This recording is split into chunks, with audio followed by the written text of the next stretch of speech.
चक्कियाँ पहले आटा पीसने के लिए जब बनाई जाती थी तो हाथ की चक्की का ये एक हिस्सा है, चक्की का पार्ट है।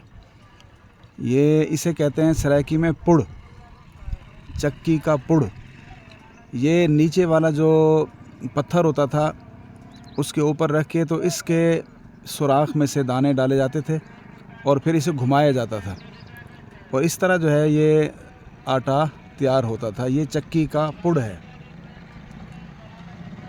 बहुत नायाब चीज़ है। अब तो वो चक्कियाँ भी नहीं रही और मैं अभी कारी साहब से कह रहा था कि ये क्या चीज़ है, तो वो फरमाने लगे कि है तो चक्की का पुड़, लेकिन अब चक्कियाँ नहीं रही तो इसका काम भी ख़त्म हो गया। अब ये सिर्फ रस्सी टांगने के लिए ये जो है ना अब इस्तेमाल हो रहा है।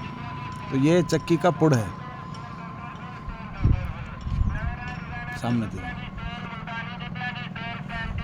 दसाओ ज़रा, दसाओ।